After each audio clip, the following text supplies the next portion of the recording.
Subject verb agreement.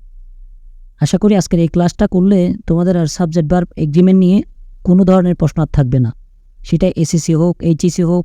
বিশেষ করে admission ক্যান্ডিডেটদের জন্য আজকের ক্লাসটা অনেক ইম্পর্টেন্ট। কারণ তোমরা যদি খেয়াল করো তাহলে দেখবে প্রতিটি ভার্সিটিতে সাবজেক্ট ভার্ব এগ্রিমেন্ট নিয়ে অনেক প্রশ্ন থাকে। আর এছাড়া এসএসসি এইচএসসি অথবা যারা ক্লাস 6 থেকে 10 পর্যন্ত আছো তাদের জন্য সাবজেক্ট ভার্ব এগ্রিমেন্ট অনেক ইম্পর্টেন্ট। কারণ সাবজেক্ট ভার্ব এগ্রিমেন্ট হলো রাইট ফর্ম অফ ভার্ব একটা ছোটো একটা অংশ। এটা অনেকে আমরা জানি না। রাইট ফর্ম ভার্ব এর অনেক বিষয় এই সাবজেক্ট ভার্ব এগ্রিমেন্টে আলোচনা করা হয়। তো আশা করি আজকের ক্লাসটা যদি সম্পূর্ণ দেখো তাহলে ইনশাল্লাহ সাবজেক্ট ভার্ব এগ্রিমেন্ট নিয়ে তোমাদের আর কোনোই প্রশ্ন থাকবে না। তাহলে শুরু করা যাক। সাবজেক্ট ভার্ব এগ্রিমেন্ট বলতে সাবজেক্ট ও ভার্বের মধ্যে সম্পর্ক বা এগ্রিমেন্ট বোঝায়। অর্থাৎ এমন একটি নিয়মকে বোঝায় যার মাধ্যমে একটি সেন্টেন্সে সাবজেক্ট এবং ভার্বের সঠিক সম্পর্ক নির্ণয় করা হয়। অর্থাৎ সাবজেক্ট এবং ভার্ব এর সাথে যে সম্পর্ক সেটাই মূলত সাবজেক্ট ভার্ব এগ্রিমেন্ট। সহজভাবে যদি আমি বলতে যাই তাহলে সাবজেক্ট যদি সিঙ্গুলার হয় তাহলে ভার্ব হবে সিঙ্গুলার, আর যদি সাবজেক্ট প্লুরাল হয় তাহলে ভার্ব হবে প্লুরাল। এতটুকুই। তাহলে আমরা বুঝতে পেরেছি সাবজেক্ট ভার্ব এগ্রিমেন্ট হলো সাবজেক্ট এবং ভার্বের সাথে যে সম্পর্ক সেটাকেই সাধারণত সাবজেক্ট ভার্ব এগ্রিমেন্ট বলা হয়। এখন তোমরা উদাহরণগুলো লক্ষ্য করো তাহলে আরও খুব ভালো করে বুঝবে। যেমন হি ইজ এ ফুটবলার। এখানে হি ইজ হবে নাকি আর হবে? এখানে অবশ্যই ইজ হবে।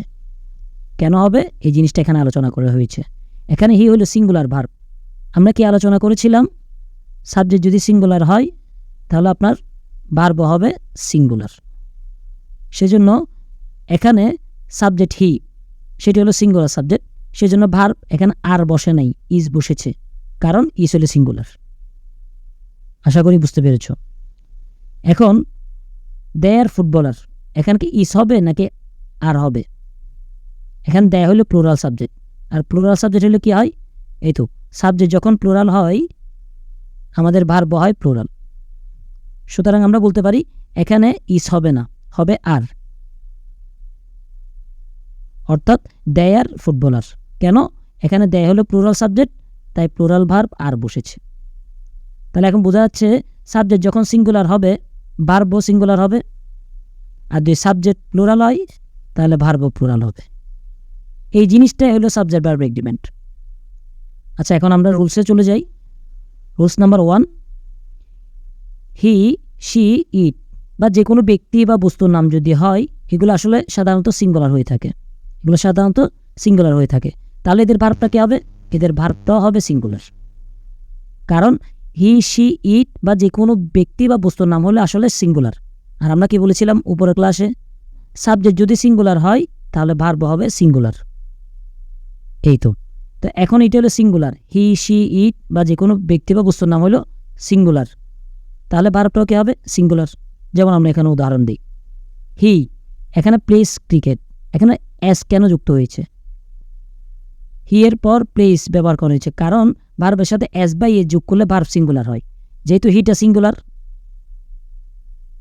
সেজন্য ভার্বটাও সিঙ্গুলার বসেছে, আর ভার্বের সাথে এস বাই এ যোগ করলে ভার্ব সিঙ্গুলার হয়। Okay, she has a new dress, তার কাছে নতুন পোশাক আছে। এখানে শি এটা সিঙ্গুলার, সেজন্য হ্যাজ সিঙ্গুলার ভার্ব বসেছে, নাইলে হ্যাভ বসতো। এখানে হ্যাভ কেন বসে না, হ্যাজ কেন বসছে? কারণ হলো শি যেহেতু সিঙ্গুলার সুতরাং সিঙ্গুলার ভার্ব বসবে। আর যে শি সিঙ্গুলার সেটা আমরা কোথেকে জেনেছি? প্রথম সূত্র থেকে। হি শি ইট বা যে কোনো ব্যক্তি বা বস্তুর নাম হলো সিঙ্গুলার। শি এর পরে হ্যাজ বসেছে, কারণ হ্যাজ হলো একটা সিঙ্গুলার ভার্ব। শিও সিঙ্গুলার, সেজন্য ভার্বটা সিঙ্গুলার বসেছে। রহিম ইজ এ ডাক্তার, তাহলে এখানে কি ইস হবে নাকি আর হবে? অবশ্যই ইস হবে। কেন ইস হবে? কারণ রহিমটা হলো সিঙ্গুলার, এই যে কোনো ব্যক্তির নাম, যে কোনো ব্যক্তির নাম এটা হলো সিঙ্গুলার, সেজন্য এখানে সিঙ্গুলার ভার্ব বসছে। সিঙ্গুলার ভার্ব কি? ইস। ওকে, ইট ওয়ার্কস ওয়েল, এখানে ইটটা কি? সিঙ্গুলার। কোথেকে জেনেছি আমরা? এই তো প্রথম নম্বর সূত্রে, ইট মানে সিঙ্গুলার, তাহলে ভার্বও কী হবে? সিঙ্গুলার। সেজন্য আমরা এখানে ওয়ার্কস বসিয়েছি, সিঙ্গুলার ভার্ব। তাহলে এই নিয়মে হি সি ইট বা যে কোনো ব্যক্তি বা বস্তুর নামের পর অবশ্যই সিঙ্গুলার ভার্ব বসবে। এতটুকু বুঝলেই হইল। এখানে একটা গুরুত্বপূর্ণ নোটিশ, সেটা হলো নামবাচক শব্দে এজ যদি যুক্ত করা হয় তাহলে সেটা হয়ে যায় প্লুরাল অর্থাৎ বহুবচন। নাম অর্থাৎ নাউনের সাথে যদি এজ যোগ করেন তাহলে হবে প্লুরাল। যেমন বুক, এটা একটা নাউন, একটা নাম, এটা কিন্তু সিঙ্গুলার, কিন্তু এটার সাথে যখন এজ যোগ করা হয়েছে তখন সেটা প্লুরাল হয়েছে। কার, একটা গাড়ির নাম, নাউন, এটার সাথে যখন এজ যোগ করা হয়েছে তখন সেটা প্লুরাল হয়েছে। কিন্তু ভার্বের ক্ষেত্রে উল্টো নিয়ম প্রযোজ্য, অর্থাৎ ভার্বের সাথে যদি এজ যোগ করা হয় তাহলে সেটা আসলে সিঙ্গুলার হয়ে যাবে। দেখেন, নাউনের সাথে এজ যোগ করলে সেটা প্লুরাল হয়, আর ভার্বের সাথে এজ যোগ করলে সেটা সিঙ্গুলার হয়। যেমন ওয়ার্ক, এটা কিন্তু প্লুরাল, কিন্তু যখন এজ যোগ করা হয়েছে তখন সেটা সিঙ্গুলার হয়ে গেছে। প্লে, সেটা প্লুরাল, কিন্তু এজ যোগ করার ফলে সেটা সিঙ্গুলার হয়ে গিয়েছে। যেমন দেখেন এখানে ওয়ার্কস কেন বসছিল, ইটটা সিঙ্গুলার, সেজন্য সিঙ্গুলার ভার্ব বসেছে। আর সিঙ্গুলার কী হবে, এই এজ যোগ করে দিলে, ভার্বের সাথে এজ যোগ করলে সিঙ্গুলার হয়। আশা করি এই নিয়মটা বুঝছো। নাউন এবং ভার্বের মধ্যে এই পার্থক্যটি সাবজেক্ট ভার্ব এগ্রিমেন্টের ক্ষেত্রে অনেক গুরুত্বপূর্ণ, অনেক গুরুত্বপূর্ণ। এই জিনিসটা তোমরা মাথায় রাখার চেষ্টা করবা। অর্থাৎ নাউনের সাথে যদি এজ যোগ করা হয় তাহলে প্লুরাল হবে, আর যদি ভার্বের সাথে এজ যোগ করা হয় তাহলে সেটা সিঙ্গুলার হবে। এতটুকুই। যাই হোক, আমরা রুল নাম্বার 2-তে চলে যাই। এন দ্বারা যুক্ত দুটি সাবজেক্ট যদি একটি মাত্র ধারণা প্রকাশ করে, একটি মাত্র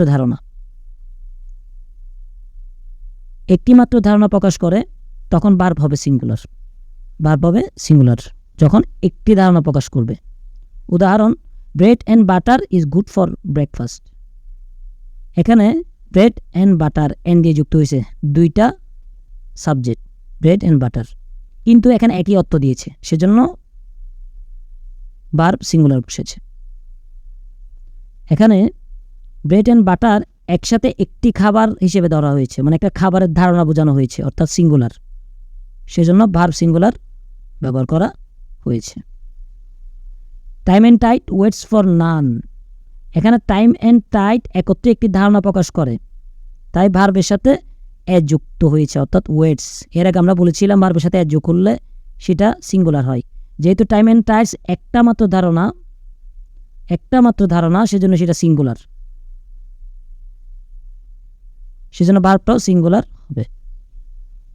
ওকে, একই সূত্রের মতো 3 নম্বর সূত্রটা হলো একটু বিপরীত। সেটা হলো এন দ্বারা যুক্ত দুটি সাবজেক্ট যদি ভিন্ন বা আলাদা অর্থ প্রকাশ করে তাহলে ভার্ব হবে প্লুরাল। উদাহরণ, রিম এবং মাহিম আর মাই ফেভারিট পারসন। এখানে রিম আলাদা ব্যক্তি, মাহিম আলাদা ব্যক্তি, এন দ্বারা দুইটা সাবজেক্ট যুক্ত হয়েছে এবং আলাদা অর্থ বোঝাচ্ছে, সেজন্য এখানে আর হয়েছে, ইস হয়নি, প্লুরাল। অর্থাৎ দুইটি আলাদা জিনিস, তাই ভার্ব আর প্লুরাল বসেছে। ওকে, আরেকটি উদাহরণ দেই। Sawda and his brother have বসেছে, হ্যাভ ফিনিশ দেয়ার হোমওয়ার্ক। এখানে হ্যাভ কেন বসেছে, সাউদা এবং হিজ ব্রাদার এটা আলাদা আলাদা ব্যক্তি, তাই এখানে ভার্ব প্লুরাল বসেছে। এখন এটা একটু গুরুত্বপূর্ণ, এটা একটু দেখে নাও, বিশেষ করে এডমিশন ক্যান্ডিডেটদের জন্য এটা অনেক গুরুত্বপূর্ণ। সেটা হলো, যদি এন দ্বারা যুক্ত দুটি কমন নাউনের আগে একটি মাত্র আর্টিকেল থাকে তাহলে ভার্ব হবে সিঙ্গুলার, কারণ এটি একটি ব্যক্তিকে বোঝায়। যদি দুইটি আর্টিকেল থাকে তবে ভার্ব হবে প্লুরাল, কারণ তখন দুইটি আলাদা অর্থ বোঝাবে। আশা করি বুঝতে পেরেছ। এখানে যে বিষয়টা বোঝানো হয়েছে সেটা হলো, এন দ্বারা যুক্ত দুটি কমন নাউন, মানে নাউনের আগে যদি একটি আর্টিকেল থাকলে নাম যতগুলাই থাকুক একটা অর্থ বোঝাবে, কিন্তু যদি দুইটা আর্টিকেল ব্যবহার করা হয় তাহলে এখানে দুইটি অর্থ বোঝাবে। যেমন দ্য ম্যানেজার অ্যান্ড সেক্রেটারি, এখানে ইজ বসেছে, কেন, কারণ এখানে আর্টিকেল একটা, যার ফলে এখানে যে ম্যানেজার সেই সেক্রেটারি অ্যাটেন্ডিং দ্য মিটিং, এখানে একজন ব্যক্তি, তাই সিঙ্গুলার বসেছে। আবার অন্যদিকে the manager and the secretary, মানে এখানে আলাদা আলাদা বোঝানো হয়েছে, আর বসেছে। কেন আর বসেছে, কারণ যেহেতু আর্টিকেল দুইটি, সেজন্য, অর্থাৎ দুইজন ব্যক্তিকেই বুঝিয়েছে। অ্যাটেন্ডিং দ্য মিটিং, দুজন আলাদা ব্যক্তিকে বুঝিয়েছে, তাই ভার্ব প্লুরাল বসেছে। এটা মেইন জিনিসটা হলো একটি আর্টিকেল দিয়ে যুক্ত সাবজেক্ট হলে ভার্ব হবে সিঙ্গুলার, আবার দুটি আর্টিকেল থাকলে ভার্ব হবে প্লুরাল। আশা করি বুঝতে পেরেছ। ওকে, রুলস 4 যাই আমরা। দুটি বা একাধিক সাবজেক্ট যদি নিচের ফেজগুলোর মাধ্যমে যুক্ত হয় তবে প্রথম সাবজেক্ট অনুযায়ী হবে। আবারও বলতেছি, দুটি বা একাধিক সাবজেক্ট যদি নিচের ফেজগুলোর মাধ্যমে যুক্ত হয় তাহলে প্রথম সাবজেক্ট অনুযায়ী হবে, প্রথম সাবজেক্ট অনুযায়ী হবে। এই ফেজগুলো কী কী? Along with, together with, accompanied by, with, as well as, in addition to, including, but. অর্থাৎ এগুলো যদি থাকে, আপনার এই ফেজগুলো যদি থাকে তাহলে আমাদের প্রথম সাবজেক্ট অনুযায়ী করতে হবে। যেমন I along with my friends, এখানে বসেছে কি এম। এমটা কীরকম বেমান দেখাচ্ছে না? কিন্তু না, এখানে এমই হবে। কেন? এখানে দুইটা সাবজেক্ট, একটা হইল মাই ফ্রেন্ড আর একটা হলো আই। তো আমরা এই সূত্রের মধ্যে কি বুঝেছি? অ্যালং উইথ যদি থাকে, এই তো অ্যালং উইথ যদি থাকে তাহলে আমাদের প্রথমটার অনুযায়ী হবে, প্রথমটার অনুযায়ী হবে। তো প্রথমটা কি আই, আইয়ের সাথে কি যাই? এম। অর্থাৎ প্রথম সাবজেক্ট আই সিঙ্গুলার, তাই ভার্ব এম সিঙ্গুলার ভার্ব বসেছে। আরেকটা উদাহরণ দেয়, সেটি হলো she as well as her sisters is going to the party. এখানে হার সিস্টার্স মানে অনেক, তার বোনেরা, তাহলে অনেক বুঝাইছে। তাহলে এখানে আর হওয়ার কথা ছিল না, না হবে না, কারণ প্রথম সাবজেক্ট অনুযায়ী। প্রথম সাবজেক্ট শি সিঙ্গুলার, সেজন্য ভার্ব সিঙ্গুলার বসেছে। অর্থাৎ প্রথম সাবজেক্ট শি সিঙ্গুলার, তাই ভার্ব ইজও সিঙ্গুলারটা বসেছে। আশা করি বুঝতে পেরেছেন। আজকে আমরা সম্পূর্ণ ক্লাসটা যে বইটি থেকে নিচ্ছি সেটা হলো ঘরে বসে ইংলিশ আনলক, অর্থাৎ ইংলিশ গ্রামার।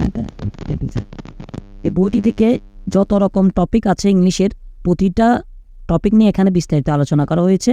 আর আমরাও এই বই থেকে সম্পূর্ণ ক্লাস, প্রতিটি বিষয় সম্পর্কে সম্পূর্ণ বিস্তারিত ক্লাস আমাদের চ্যানেলে আপলোড দিয়ে রাখবো। তোমরা যারা চাও বইটি চাইলে কিনে রাখতে পারো। আমরা আমাদের ডিসক্রিপশন বক্সে নাম্বার দিয়ে রাখবো, নাম্বারটার সাথে যোগাযোগ করলে তোমরা বইটি পেয়ে যাবে ঘরের দুয়ারেই।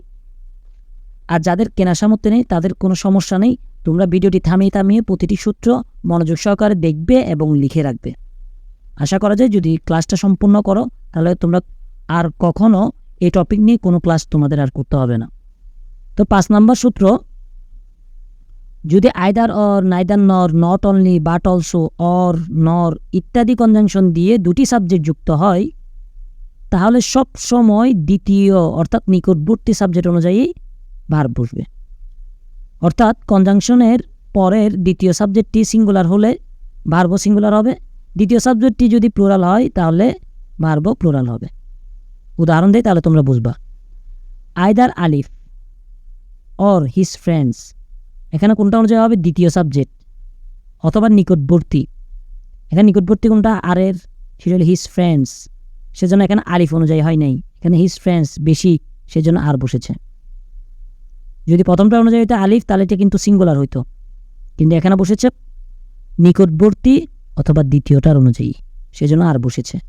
ভার্ব আর বসেছে কারণ ফ্রেন্ডস হইল দ্বিতীয় সাবজেক্ট, অর্থাৎ আর এর কাছাকাছি, এবং এটা প্লুরাল, সেজন্য প্লুরাল ভার্ব আর বসেছে। আরেকটু উদাহরণ দেই, neither the book nor the pen is on the table. এখন নাইদার দ্য বুক, দেখেন এখানে কিন্তু অনেক বই বোঝানো হয়েছে, কিন্তু এখানে বসেছে সিঙ্গুলার, কারণ হলো দ্য পেনটা সিঙ্গুলার, অর্থাৎ তৃতীয় যে সাবজেক্টটা থাকবে সেটা অনুযায়ী বসবে। এখন দ্বিতীয় সাবজেক্ট কি? দ্য পেন, এটা সিঙ্গুলার, সেজন্য ভার্ব ইজ সিঙ্গুলারটা বসেছে, ভার্ব ইজ বসেছে, কারণ পেন দ্বিতীয় সাবজেক্ট আর এটা সিঙ্গুলার। আশা করি বুঝতে পেরেছেন। রুল 6, যদি সাবজেক্টের আগে ইচ, এভরি, নো থাকে তাহলে ভার্ব সব সময় সিঙ্গুলার হবে। এখানে আমার কোনো কিছু বোঝার দরকার নাই। সেটা হলো আপনি যদি দেখেন যে সাবজেক্টের মধ্যে ইচ, এভরি বা নো আছে তাহলে আপনি ভার্বটা সিঙ্গুলার বসাই দিবেন।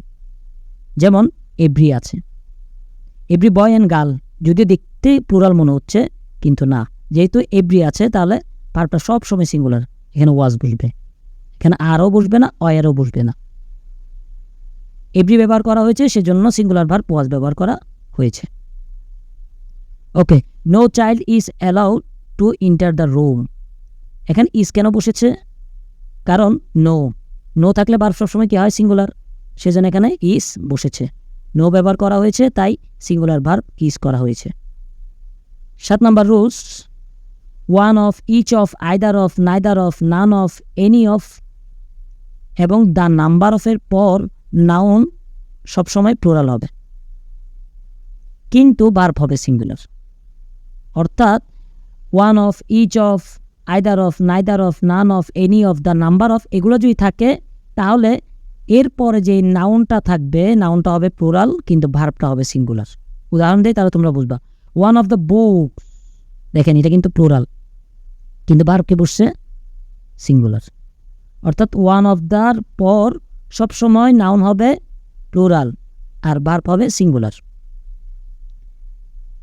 এখানে বুকস অর্থাৎ অনেক বইকে বুঝিয়েছে, কিন্তু ওয়ান অফ ব্যবহার করায় আমরা শুধু একটি বইয়ের কথা বলতেছি, তাই ভার্ব সিঙ্গুলার বসানো হয়েছে। অর্থাৎ ওয়ান অফ দ্য বুকস, অনেকগুলো বইয়ের মধ্যে একটা বই ইজ মিসিং, একটা বই মিসিং। নাইদার অফ, নাইদার অফের পরে নাউনটা হয়েছে প্লুরাল কিন্তু ভার্ব হয়েছে সিঙ্গুলার। কারণটা হলো এই তো, আপনার এগুলার পরে সবসময় নাউন হবে প্লুরাল, বাট ভার্ব হবে সবসময় সিঙ্গুলার। এখানে নাইদার অফের পরে নাউন হয়েছে প্লুরাল বাট ভার্ব হয়েছে ইজ সিঙ্গুলার। এখানে টিমস দুইটি দলকে বুঝিয়েছে, কিন্তু নাইদার অফ ব্যবহার করায় কোনো দলই জিতবে না, অর্থাৎ সিঙ্গুলার বুঝিয়েছেন, তাই ভার্ব ইজ ব্যবহার করা হয়েছে। তাহলে আমরা এখানে কি বুঝলাম? One of, each of, either of, neither of, none of, any of এগুলোর পরে নাউন সবসময় প্লুরাল হবে বাট ভার্ব হবে সিঙ্গুলার।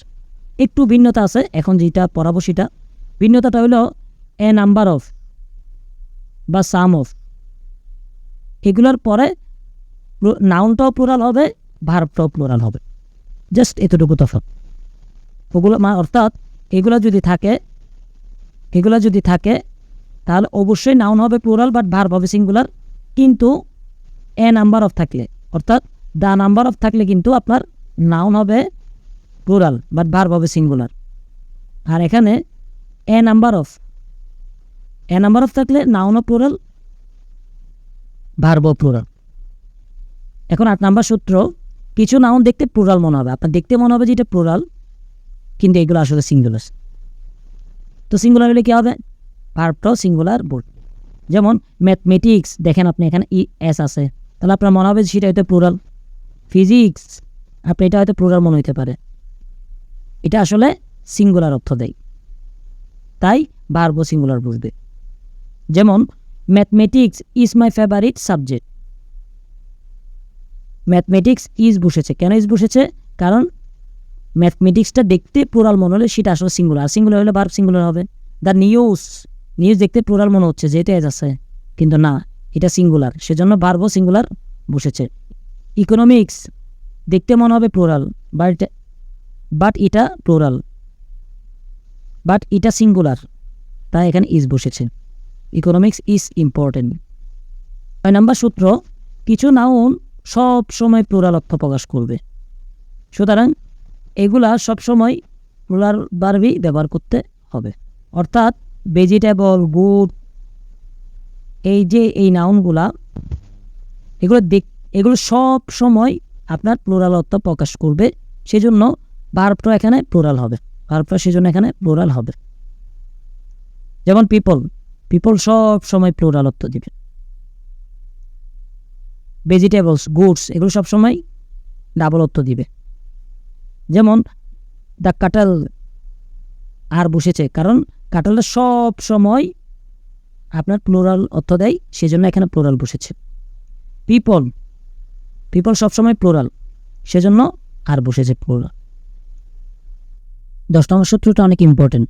যদি প্রিপোজিশন দিয়ে গঠিত সাবজেক্ট হয় তাহলে ভার্ব সবসময় প্রিপোজিশনের আগের শব্দ অনুযায়ী বসবে।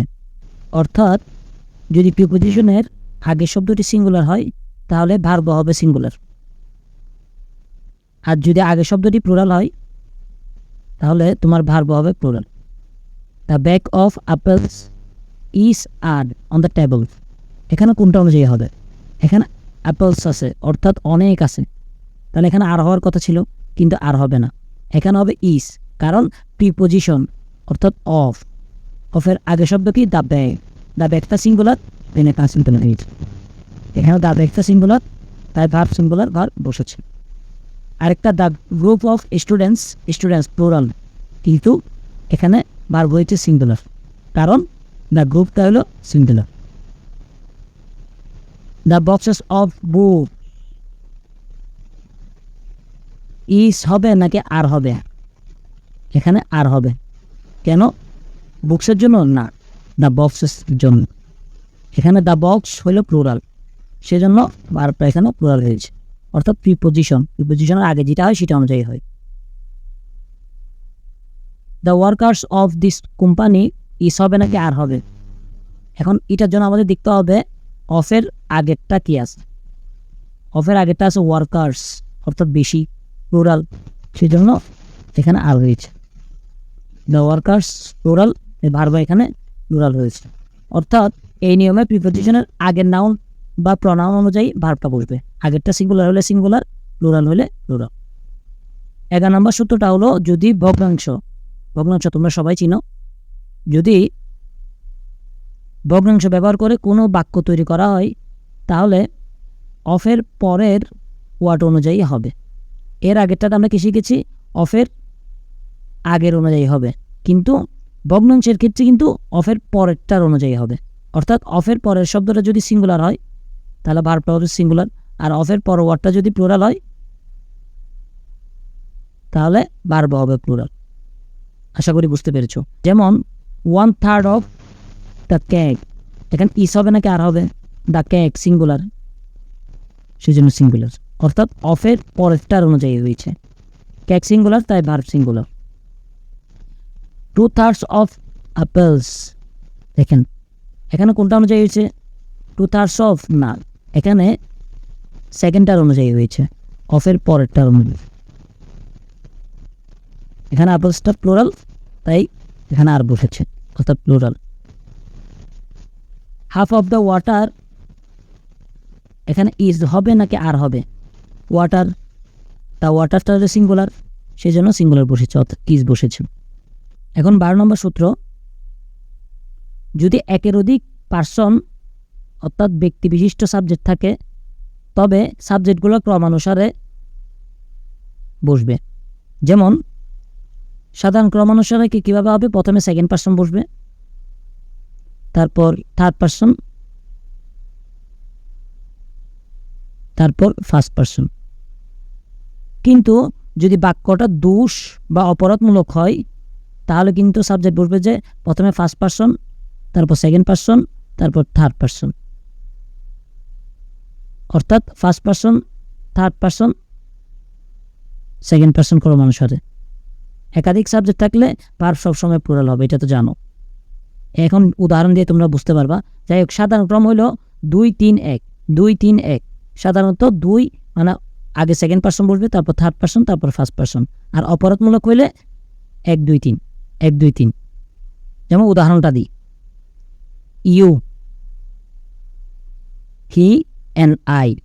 এখন কোনটা অনুযায়ী হবে? যেহেতু এখানে একের অধিক সেজন্য প্লুরাল। এখানে সেকেন্ড পার্সন ইউ আগে বসছে, যেহেতু এটা সাধারণত, অর্থাৎ 2, তাহলে সেকেন্ড পার্সন আগে বসছে, তারপর 3, তারপর থার্ড পার্সন বসছে, তারপর ফার্স্ট পার্সন। জাস্ট এখানে ক্রমবিন্যাসটা আমরা একটু শিখে নিচ্ছি। কিন্তু এখন দেখো, I, you and he responsible for the mistake, এখানে একটা দোষ বুঝিয়েছে, এখানে অপরাধমূলক বুঝিয়েছে। তাহলে এখানে কী হবে? 1 2 3, অর্থাৎ 1 first person, 2 second person and 3 third person. কেন? যেহেতু মিস্টেক, অপরাধমূলক বুঝিয়েছে, সেজন্য এখানে ফার্স্ট পার্সন আগে বসেছে। এখন আমরা বলেছিলাম আই, ইউ অ্যান্ড হি, যেহেতু এটা পুরাটাই কি অনেকগুলান সাবজেক্ট, সেজন্য এখানে আর বসবে। কারণ আমরা জানি সাবজেক্ট যদি বেশি হয় তাহলে প্লুরাল বসে। আশা করি বেশিটা বুঝতে পেরেছ। 12 নম্বর রুলসের মেইন সূত্রটা হলো আপনার সাধারণ ক্রমবিন্যাসে 2 3 1 হবে, অর্থাৎ সেকেন্ড পার্সন আগে, তারপর থার্ড পার্সন, তারপর ফার্স্ট পার্সন। আর এমনি অপরাধমূলকের ক্ষেত্রে first person, second person, third person, অর্থাৎ 1 2 3। এখন 13 নম্বর সূত্রটা দেখি, সেটা হলো যদি বাক্যে ইনফিনিটিভ থাকে, তারপর জিরান থাকে, ক্লজ থাকে, ফেস থাকে, তাহলে এটা সব সময় সিঙ্গুলার হবে, সব সময় সিঙ্গুলার হবে। উদাহরণ, to learn a new language. দেখেন এখানে টু মানে ইনফিনিটিভ আছে, কি আছে? ইনফিনিটিভ। ইনফিনিটিভ থাকলে কি হবে? টু প্লাস ভার্ব, তাহলে সিঙ্গুলার হবে। সেজন্য এখানে ইস হবে নাকি আর হবে? অবশ্যই ইস হবে, কারণ এগুলো থাকলে সিঙ্গুলার হয়। এখানে টু লার্ন ইনফিনিটিভ, তাই ভার্ব কি হয়েছে? সিঙ্গুলার হয়েছে। ঠিক একইভাবে রিডিং বুকস, এখানে সিঙ্গুলার হবে নাকি প্লুরাল হবে? অবশ্যই সিঙ্গুলার। সিঙ্গুলার মানে কি? ভার্বের সাথে এ যুক্ত আলা, সেটা বুঝবে। কেন? এখানে রিডিংটা হলো জিরান, আর জিরান হলে কি হবে? Singular. That he pass the exam, is হবে নাকি আর হবে? ইস হবে। কেন? That the pass the exam, এটা হলো একটা ক্লজ, আর ক্লজ হলে কি হয়? ভার্ব সিঙ্গুলার হয়, সেজন্য সিঙ্গুলার ভার্বটা বসেছে।